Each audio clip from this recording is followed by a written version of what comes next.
Straight to the point. Kisdom na po may galang kalangitan. Sige, klaros pag-asa, duhan ka mga low pressure area, pero dili pa ni maka-apektar dahil kanang babaha sa Manila. Di pa ganyan ang bagyo ha, habagat. Pero grabe mahigala ang mga baha nga nahitabo, mga sukit tigpaminaw, ubay-ubay nga mga areas, ang grabing mga gipangbahaan. Southwest monsoon o habagat maoy hinungdan, nini nga grabe mahigala nga mga pagbabaha diha sa may kauluhan sa pagkakaron. Straight to the point. Kini mga nagkadaya, mga areas, mga kaigsunan, no? So kung atong matanaw mahigala ang kini mga area ha, bida mo na makaingon ta mga kaigalaan nga ang kini ang Luzon man eh. Luzon nga area. Unsa man ning kuan day, ining asa man lapitan ning area ning pare nga nagkuan. Kuan ko no CBCP nga kuan, tanawa ko no. Kini naunsa naman ning kalakiha mga sukit paminaw. So kini maoy reminder, ipakuan ko no na dong kanang na ay pare do nga kuan as kini simbahan. Katong simbahan mahigala nga na lunupan. So kini mga higala kuan gyud kini ni ang mismo ang atong mga kaparian, ang ato mahigalang simbahan, gipahinumduman po sila. Kitang tanan gipahinumduman nga di kita malimot ining flood control scandal. Kay basig active ra kay ta sa ubang mga issues unya kining flood control hilom ta. Mahimo nga magsaba-saba tas tanang issue, mas musaba pa kita ining issue sa baha. Straight to the point. Kini. Unsa man ni? Pari nagmisa sa may San Roque Chapel sa sitio Iskundo, Masantol, Pampanga. Tagatuhod mahigala ang baha.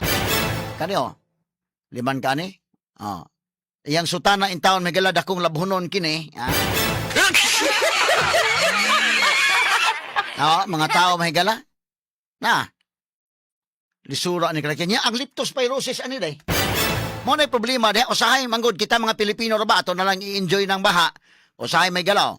Mingon niya sige kay kanang tagatuhod ang tubig, murag ato na lang ilingaw-lingaw, ikaw katawa-katawa na lang nato, no? Pero ang problema dako ani, kini mahigalang leptospirosis. Delikado kayo mga sukit tigpaminaw. So naman kana taga-asa naman ning sutanas pare. Mura man si Father Juan, Dundon Aquino. Okay, so inana. Nya ang mga nanimbasad mga higala, mausad. Ang ning pare si Father Christian, sa kompleto nga ani day sa kuan day ni San Roque Chapel sa sitio Iskundo, Masantol, Pampanga scandal. Straight to the point. Kunya ang trilyon rabay gasto ining flood control scandal o sa history sa korupsyon sa Pilipinas kini mo ay pinakagrabe, nga korupsyon mahigala ang flood control scandal. Straight to the point. Mo na nga dili gyud nato ni mahikalimtan kay karon habagat pa lang gani mga sukin tigpaminaw, dili pa gani ni mga higala ingnon ta bagyo, habagat pa lang ni pero mao na ninya dangatan. So ang Luzon area kanila unsa man ko sa mga tao in taong nanimba, i-appeal ko na pakita names kini mga nanimba in taong mga tao. Padayon po ng ilang faith, no?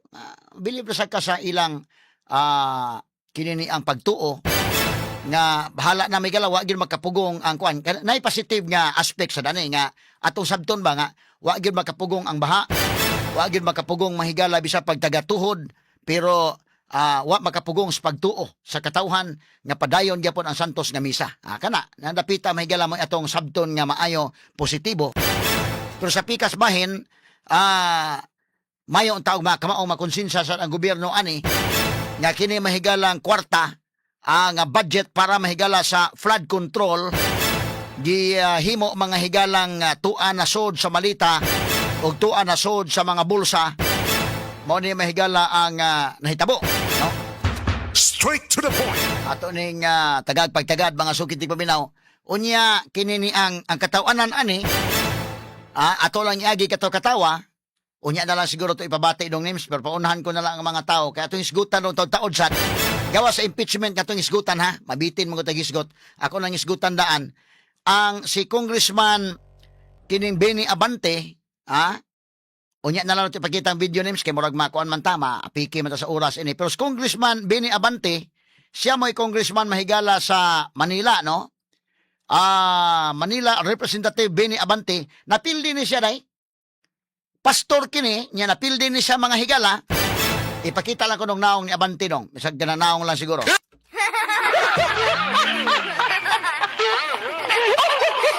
Pastor ni siya, niya napildi na siya mga kagalan, pero ni protesta siya. Niya nakalingkod yun pagka congressman. Pildi siya sa butos mga tao, pero na technical. Ang iyang kontra kay dili lagi kuno Filipino national. I-question nila mga higala kining iyang kontra. Mones Benny Abante mga sukiti paminaw. Nagpa-presko ni siya kagahapon unya ang mga pagbaha mahigala ni ay project sa flood control nga wa maklaro. Tuan na sod sa malita, wa imbestigahin klaro mahigalang BBM. Straight to the point. Pero ang gibasol mga kaigalan si Sara.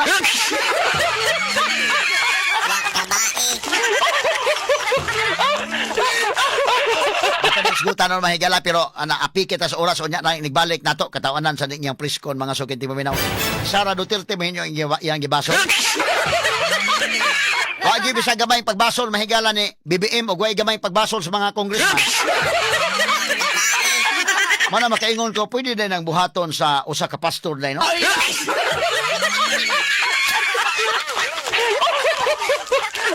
Pero with due respect sa mga pastor ha, kay bawo talaga mga pastors may gala mga tarong.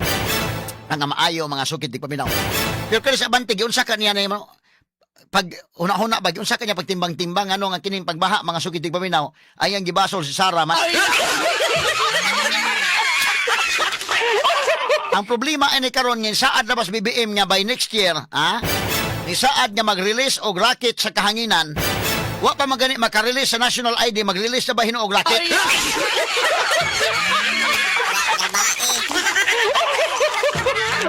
Ang problema ani kung dili madayon mahigala ang pag-release sa rocket, ang basulon si Sara.